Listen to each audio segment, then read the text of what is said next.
Welcome back, Cross Connectors, to the Cross Connections podcast, where we talk about faith and the connections between one another and God. I'm one of your hosts, Natalee Hill, and I'm here with my co-hosts to talk today about Palm Sunday.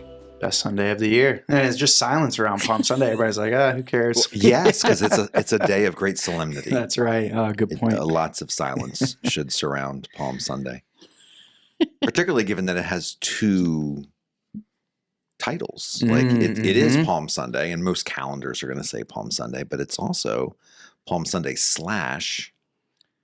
Well, really, the BCP liturgy is titled The Sunday of the Passion, Palm Sunday. Yeah. What? Sunday of the Passion. It's great because we always call it Palm Sunday, but that is just not what the title is given as in the liturgy. Elliot bringing us back to the BCP. I know. Even I forgot that. Because you always just say Palm Sunday, Palm Sunday, Palm Sunday, Palm Sunday. And I was like, oh, yeah. Yeah. Do you know in the Church of England that they have a separate Sunday for the Sunday of the Passion? It's the Sunday before Palm Sunday. Wow. Wait. I think they call it Passion Sunday. That's because they don't want a ginormous reading of the Passion in the middle of their Palm Sunday, just ruining it. So they do the Passion. So to clarify, Palm Sunday, the day we're talking about, is in a couple of weeks per where we are right now, sitting in Studio 1715 recording. Mm-hmm. March 29th, 2026. March 29th, 2026. It is the Sunday in our tradition that is immediately preceding Easter Sunday. So you're talking about 2 weeks preceding Easter Sunday is when Church of England does Passion Sunday. Mm-hmm. Very interesting. Yeah. This does lead me to one of my questions I have about Palm/Passion Sunday, but I don't know if we want to tackle it just yet. Well, I just wanted to introduce why we are talking about Palm Sunday, and then we are going to go on with a few more episodes to talk about the other services of Holy Week. And as you mentioned, Natalee, Palm Sunday is a week preceding Easter, and it is known as the start of Holy Week. And one of the things we talked about, Reverend Tanya gave a class here at St. David's on Palm Sunday, and we're going to be doing classes on all of the services of Holy Week in person here at St. David's. And we talked about something in that class that we talked about on our Ash Wednesday episode, which is that moment in the Ash Wednesday liturgy at the very beginning where it says, "Dear people of God, the first Christians observed with great devotion the days of our Lord's passion and resurrection." And so just to name that, as we're moving through this Lent, we're going to talk about all of these services, and Palm Sunday is the first of them, in which the days of our Lord's passion and resurrection and entry into Jerusalem, in this case, are remembered. So a little bit of context for what we're talking about. Yeah. But you had a question, Natalee? Do we want to just kick off with that? Yeah, well, let's start with this question about Palm/Passion Sunday. I'm curious about the history of this, because in liturgical history of this, because here's the explanation that I've heard before. You do Palm Sunday, you celebrate the celebratory entry into Jerusalem of Jesus. We're going to get to the biblical roots of this shortly. So that's a big celebratory day. Hosanna to the King, lots of hosannas that day. People thrilled to see Jesus coming in, riding the donkey, all of that. Great celebration for the Palm part of the Palm Sunday. Mm-hmm.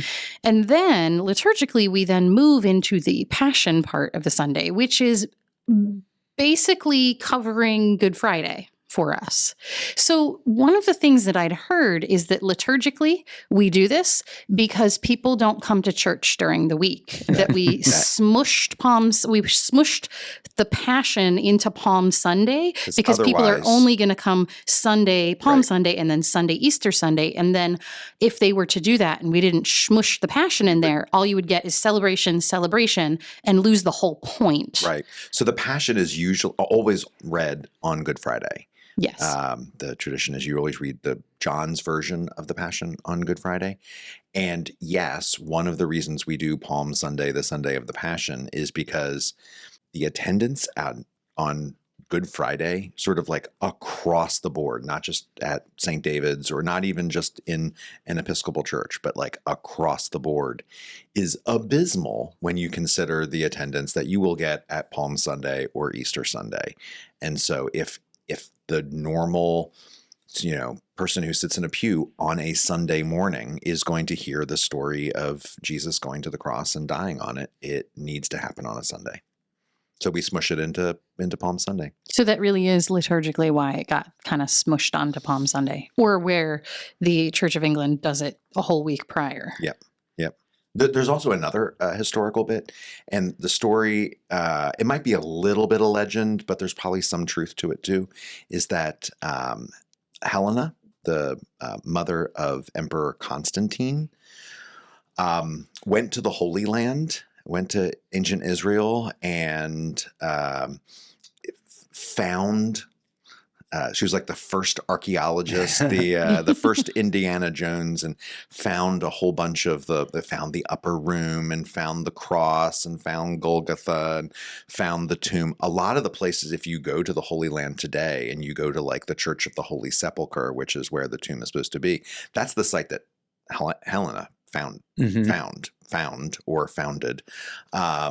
And so Christians following her example started going to the Holy Land and making a little like mini pilgrimage. And so they'd go to a place where Jesus celebrated the Last Supper, which is on Maundy Thursday. Then they go to Golgotha, the place where he was crucified on Good Friday. Then they go to the place where he was in the tomb. But not all Christians could do this. Like not everyone's going to pick up and go to the Holy Land, not even to today. And so Holy Week developed into a way that any Christian anywhere can walk the way of the cross, not by going to a geographical place or an archaeological site, but just going to church where we're going to commemorate his coming into Jerusalem, and then we're going to commemorate the Last Supper and the washing of the feet, et cetera, et cetera. Yeah. Wow. I also want to go back to the history point that this isn't something I know that much about in detail in terms of when these two Sundays were merged together and how that worked. But this does harken back to the Ash Wednesday episode, which if you haven't listened to, I would recommend.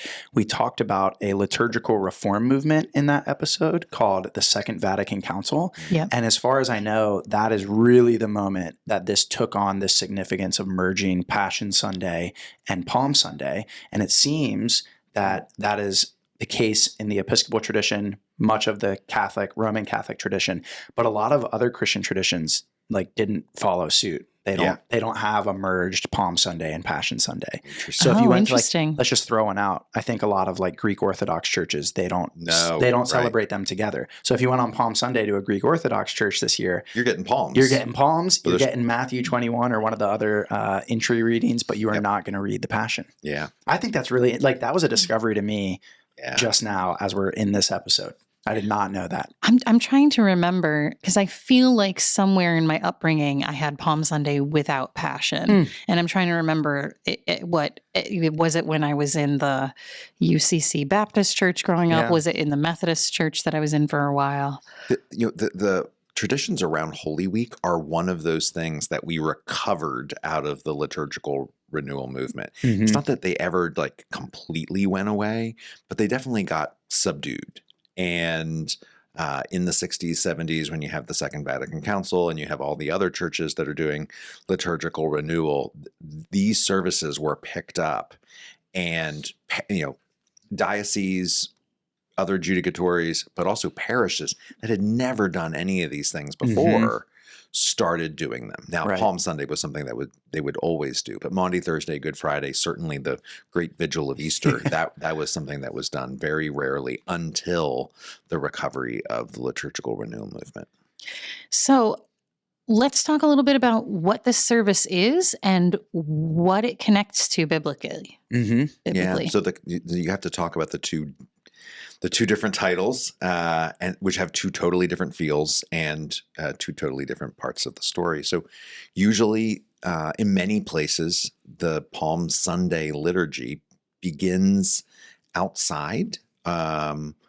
In prior parishes, like when it like rain or something like that, we would do it in like the parish hall, the first part of the service, and that's what we call the liturgy of the palms. There's a prayer, there's a reading of the triumphal entry of Jesus into Jerusalem, and then there's a blessing of the palms, and then the palms are handed out, and then everyone processes into the church just like Jesus and everyone else processed into Jerusalem. So like everyone gets to have a little procession, and there's where you can see a little bit of Queen Helena's genius there of like, we all can't go to Jerusalem and do this, but we can do this in our normal parish church. Yep. Yeah, we ritually enact and embody this procession that Jesus took with his followers into Jerusalem. And so remind me here biblically, because we know that the Gospels were different authors, written at different times,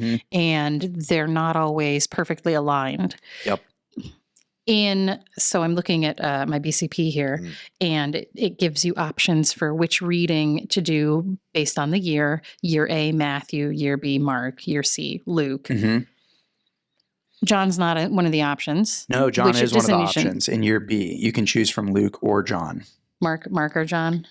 Excuse me, Mark or John. Okay, so this journey into Jerusalem happens in all four Gospels. Yep. Is it always positioned? My question, because in my brain I'm going, oh yes, this is the entry into Jerusalem to go to Jerusalem for the Passover feast. Yep. Because of course Jesus and his followers are Jewish, celebrating Passover. And does this happen in all of these readings, like days before the crucifixion? It always happens on the Sunday before, the Sunday leading up to Jesus's crucifixion. Okay. We've talked about before in other parts of this podcast, but the four Gospels are different. There's the three synoptic, Matthew, Mark, and Luke, and John is a little weird and does things kind of very differently. But the core story of the triumphal entry into Jerusalem is basically the same. Yep. One of the interesting historical bits of this that you don't get if you only read the Bible is that there was always a procession into Jerusalem on this day, but it was not a Jewish procession; it was a Roman procession. This is the day that Pontius Pilate, the Roman governor, would have come into Jerusalem. We are, remember, leading up into the Jewish festival of Passover. What's Passover about? Well, it's about these people that have, God's people who have been subjugated by a foreign authority, notably the Egyptians, and how God frees them from this slavery and subjugation. Well, in Jesus's day, the people of God are subjugated again. And so everyone is coming together around the story of liberation. And so their captors, the people who are subjugating them, this was not a popular thing for them. This is Right. this caught them right in the crosshairs. And so as a way of flexing their muscles, Pontius Pilate, the one who represented Caesar, came in procession with a phalanx of Roman soldiers into Jerusalem, as if to say, you all can have your cute little celebrations here, but just remember, we're actually in charge. So this had been a tradition that Pontius Pilate would have this military parade and show of force ahead of the Jewish ritual. And so you can see Jesus's entry in as sort of counter programming. Right. And we're not riding in on great steeds. We're riding in on a donkey. We're not coming in with an army. We're coming in with people who are waving palm branches, which also the whole palm branch thing is also incredibly subversive. The palm branch was seen as a symbol of Israel, and it's sort of a national symbol. Like we would like wave a flag as if to show our national symbol. Their symbol was the palm branch. There are I think it's a Roman coin. When they captured Jerusalem, they minted a coin, and it featured a palm tree, as if to say, like, we took this nation under our control, and we're showing it by the palm branch. And so when people are waving palm branches in front of Jesus, it's a way of saying it was a national show. Like God saved us before, God will save us again. And there's also that part of the story of Palm Sunday and just Jesus's ministry in general, that people thought that what Jesus was here to do was to save Israel politically and militarily from this occupying force. And so everyone's excited. Everyone's waving their flags / palm branches. And then by the end of the week, they realize this is not what Jesus came to do at all. Oh, crucify him, right? Like this was not what we had signed up for. So there's some national pride stuff going on amongst the crowds, not necessarily coming from Jesus, but from the people. So talking about those that kind of oppositional to the political leadership of the day kind of thing that Jesus's entry is. Correct me if I'm wrong, but I believe in some of the Gospels, Jesus then going into the temple and overturning the tables happens after Palm Sunday in some of the Gospels, but it's positioned differently in some of the others. Yeah, John is positioned at the very beginning of Jesus's ministry, but the Synoptics have it at the very end of his ministry. And in the Synoptics, Matthew, Mark, and Luke, it becomes sort of the impetus for why they would have him crucified. Right. And you have this guy coming in and, I mean, can you imagine having a protest in church? Like, I can. yeah, well, people would lose their minds, right? Yep. If there was a protest that happened in a church. Jesus had a protest in a church. People lost their minds, and it becomes one of the reasons. There have been a long list of reasons of why they would have wanted him crucified, but now they have like, look what he did this week in our temple, in our holy spot. Yeah, I mean, when you read the Passion narrative in Matthew 26 and 27, the accusation when Jesus is arrested is he has said he will destroy this temple and raise it back in 3 days, right? Right. And of course, as the reader, you understand, and it really is highlighted in John's gospel, that Jesus is the new temple who will be crucified and risen in 3 days. Yeah. One thing I want to say about the entry into Jerusalem is this would have been happening when the temple and when the Jews in Jerusalem would have been selecting the unblemished lamb for the Passover. So Nisan 10. So if you read Exodus 12:3 says, let me pull it up here. Tell the whole community of Israel that on the 10th day of this month, each man is to take a lamb for his family, one for each household. Of course, by Jesus' time, this would have been done in the temple. Yep. In Exodus, this was before the temple. So that was really significant.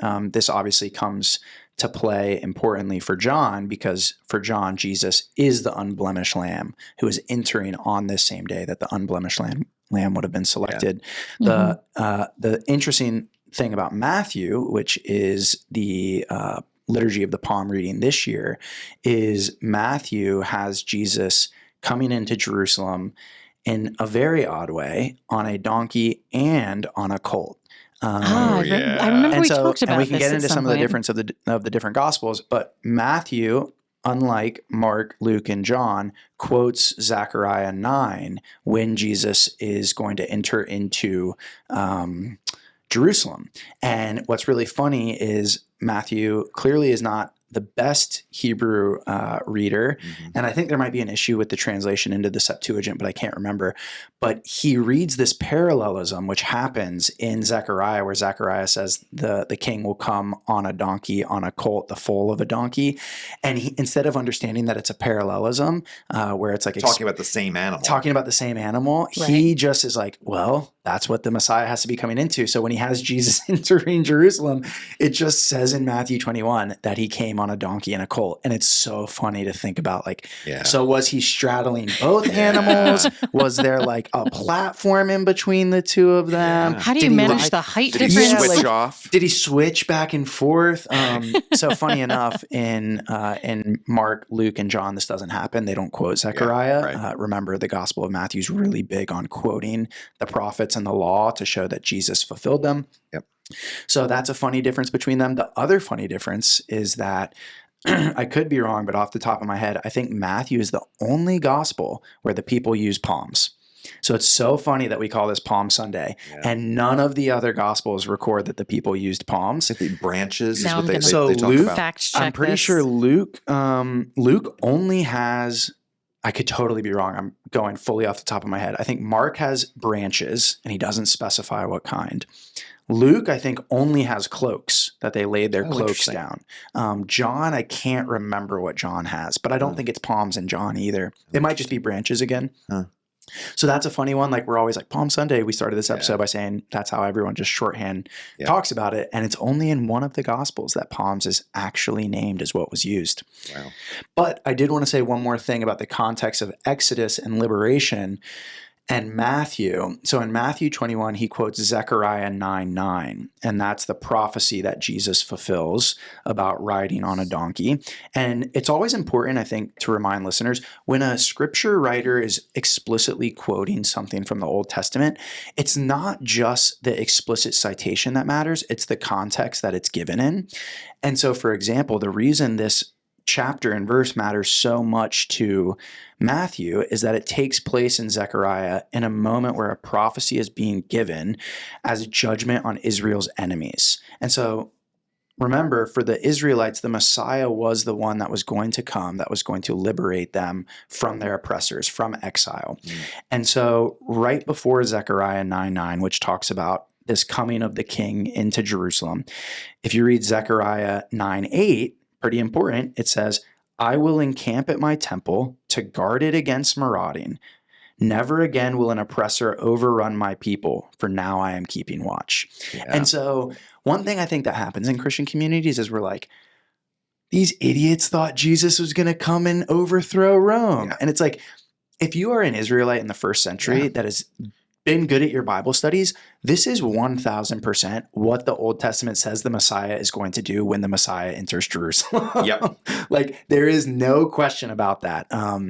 And so what's so amazing about emerging these two Sundays together of Palm Sunday and Passion Sunday is it's really bringing to the fore, or should bring to the fore, this tension, which kind of pairs well with the tension of Christ the King Sunday, of just how different and unexpected Christ's kingship is for the people. Totally unexpected. Yep. So just something worth remembering. The modern experience of Palm Sunday is meant to be celebratory.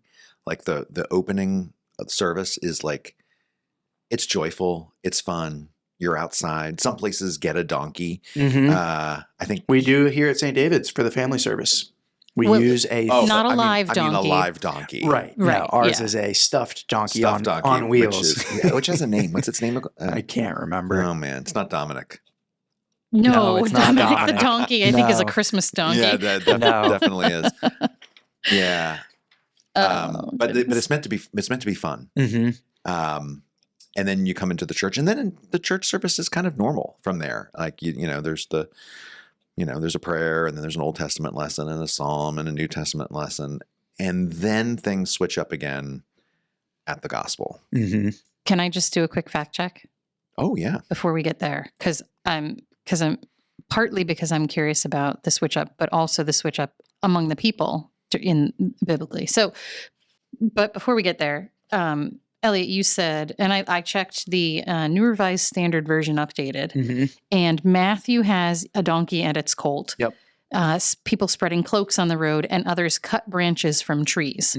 Doesn't say what kind of trees in that translation. Mark has a colt that's never been ridden before. People spreading cloaks on the road, and other people brought leafy branches from the field. And then in Luke, it's a colt again. People spread the cloaks, but there are no branches of any kind mentioned in Luke. And so it may be a translation thing that the word palm is even used. In the NRSV, I'm not seeing palm. I don't have in front of me what the John reading is. You are right. The Matthew reading doesn't say palm. So where the palms originally come from, the Jewish festival of Tabernacles. Do you remember this? Mm-hmm. There's a couple major festivals. They're coming into the festival of Passover here. It's a major festival. The other one is Tabernacles. Tabernacles is the one where everyone goes to Jerusalem and they build a little hut called a tabernacle. And they also go around the temple. And the Old Testament says the people are to grab all these branches. And the Old Testament lists all these different branches they're supposed to bring. And you wave them in front of the temple. And it's meant to evoke the sound of rain, because it's a festival where we're coming together, thanking what God did in the past, but asking God to bring rain. So we're waving the branches. Later, when the temple is desecrated under the Maccabean, during the Maccabean revolt, but desecrated by the Greek, the Seleucids. This is Antiochus Epiphanes IV. This is the story of Hanukkah. The temple is desecrated, and then the Jewish people expel the Greeks. They go up to clean the temple, and they haven't had tabernacles. And so they clean the temple, and then they celebrate tabernacles, and they wave all the branches, which is all kinds of branches, not just palm branches. Yep. And that's why it becomes this huge national thing. Like we expelled this foreign force, just like God did it for us. Just like God saved us from Egypt, God saved us from the Greeks, and we're going to wave our branches for what God's done in the past and what God's going to do in the future, which is why it becomes this great big national symbol. Yeah. So with the fact that other gospels mention other kinds of branches just fits right into it being a tabernacles feast. John does specifically say palms. There you go. There John, we go. which is an I knew it was option. in one of them. Yeah. So it is in John, and noting that John is the optional gospel text for year B. Yes. Yep. Anyway. I did also want to say one important note about the liturgy is there is this moment mirroring the entry where we say Hosanna in the highest in response to blessed is he who comes in the name of the Lord. And I just wanted to talk a little bit about that word Hosanna, which comes from Psalm 185. Oh my gosh, there's not 185 Psalms. There's not, actually. That wouldn't be possible. It comes from it Psalm. could be possible, but Yeah, I'm mixing up my numbers here in the chapter and verse. Psalm 118, verse 25, which is this prayer for deliverance. Save us, Lord. Save me, O Lord. And that is where the word Hosanna comes from. Hosanna. Yep. And again, associated with tabernacles. Yep. People would wave their branches and say Hosanna. Exactly. So just wanted to point that out, that again, this is part of this context of yearning for deliverance, salvation, and again, very much understood through the lens of, yes, a spiritual deliverance, but also a material political deliverance as well from oppression. And I do want to say one thing is that and I talked about this with Christ the King Sunday a little bit, but we could be a little more explicit here, is I think one trap Christians will often fall into, and we really run into this with John, is to be like, Jesus' kingdom is not of this world, right? That they thought Jesus was going to deliver them from the Romans, but that's not how it works. And I think there's something to that needs to be fleshed out. But one thing I would want to say is the deliverance, the salvation that Jesus brings is both material and spiritual. In fact, to even use those categories as a modern kind of bifurcation, I think we can say that, yes, what Jesus brought was entirely unexpected from what the people were anticipating. But I think what we want to still maintain as Christians today is it is absolutely a salvation and deliverance that holds these two together: the material world, the material oppression that takes place within the world, and spiritual, salvation, oppression as well, that these are not separated. So just wanted to name that. Yeah. Right. And I know we've talked about this in previous episodes. I couldn't tell you specifically which episodes. I know we've talked about this before, it's been about a recurring theme. The separation of the material and the physical is not something that it's not a that Jewish category. Right. That's a very new Platonic concept. categories, which goes back to our we talked about that conversation in a few our weeks ago. episode on the book of Hebrews. We talked about Plato and the forms and some of that, and some of our previous episodes this year as well. Yep. Great. So that's Hosanna.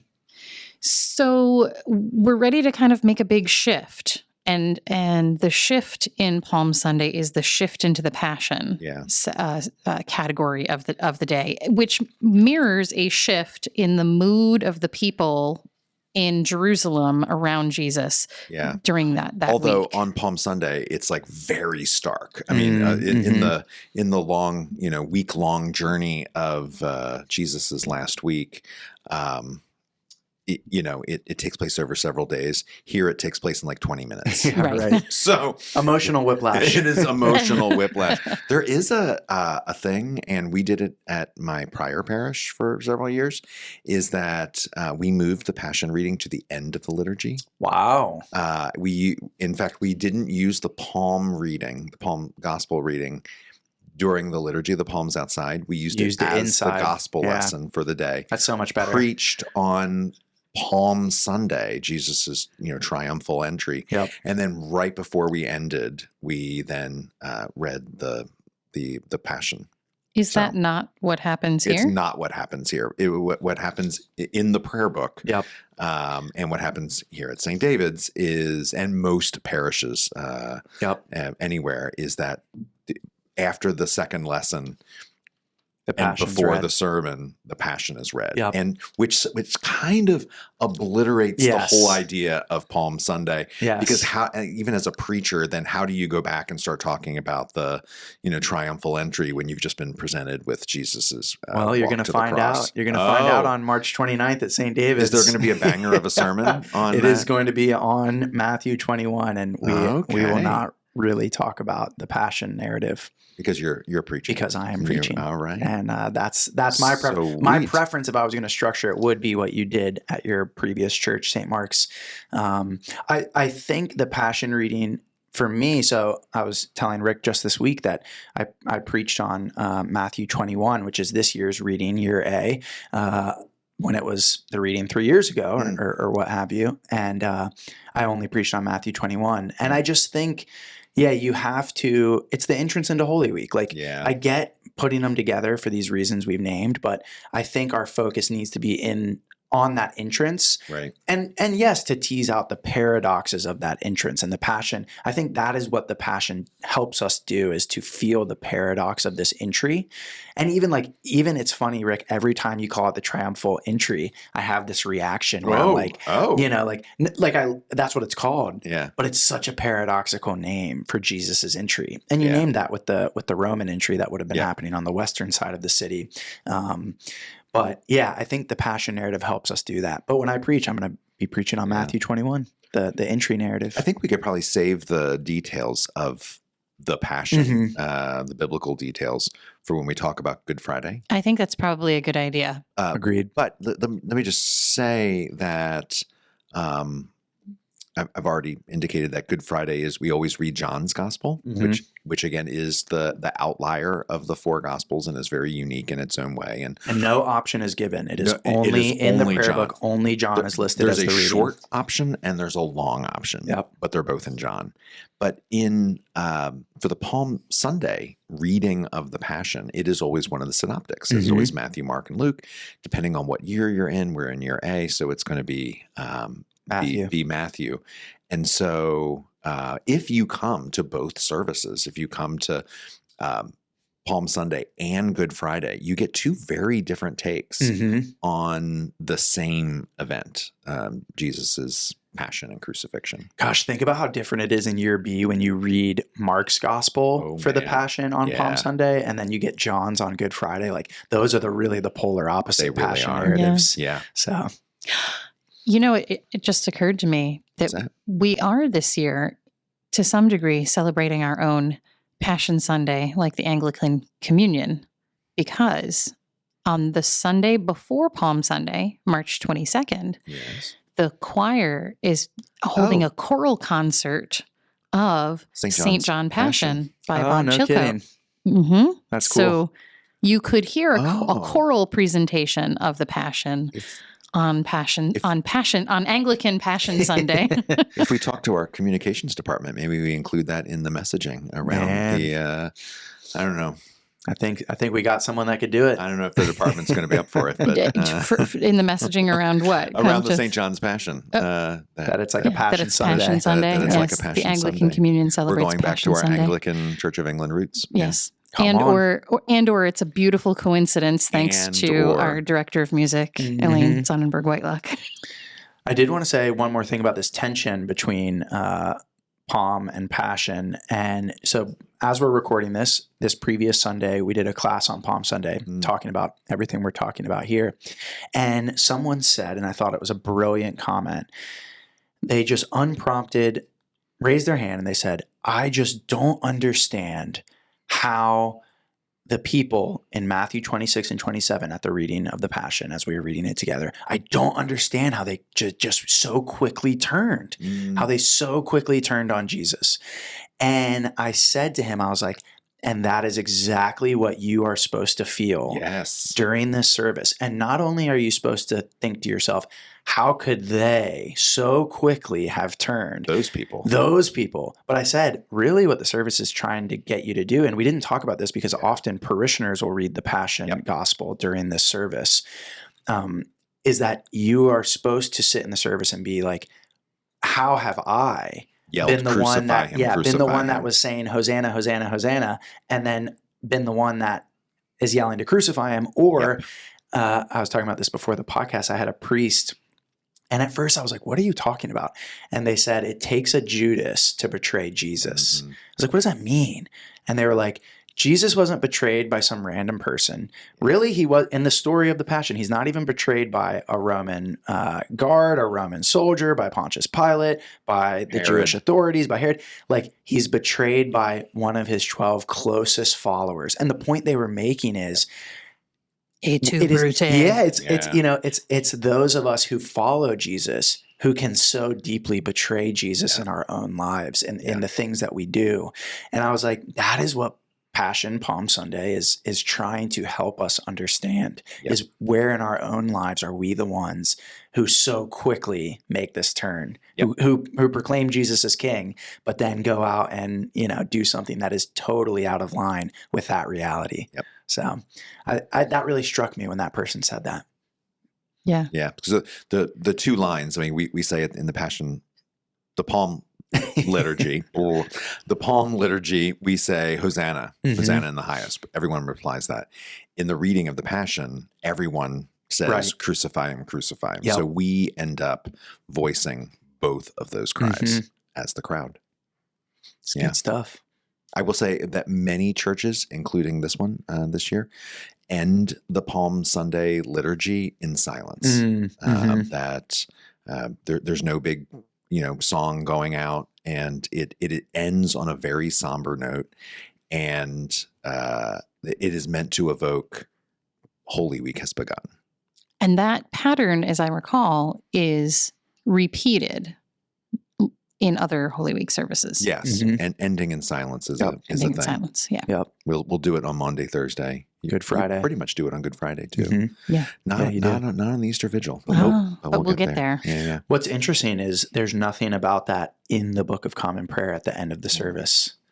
So that's just an interesting thing for people to note.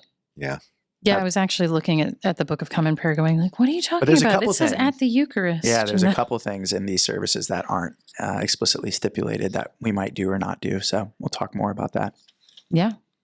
All right. Well, all right. That's your introduction to Palm Sunday. I'm we ready. Hope you all are looking forward to that this year, whether you're worshiping here with us at St. David's or elsewhere. Come hear a banger of a sermon. Be there.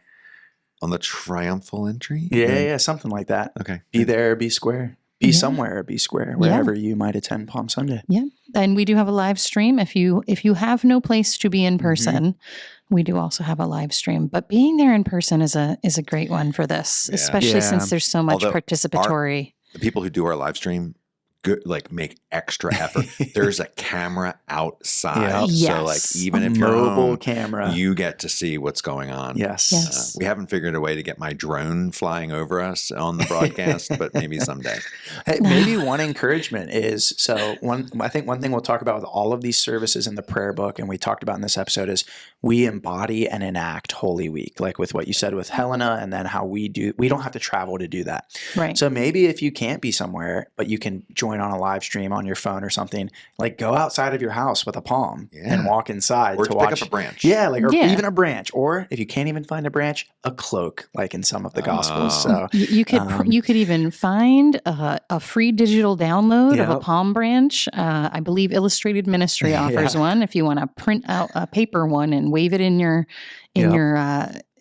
living room or wherever you're watching. At your computer monitor. At your computer Mhm. monitor, and participate with us if you have to watch on live stream and when you come in person, because as we said, we're embodying this as much as anything else.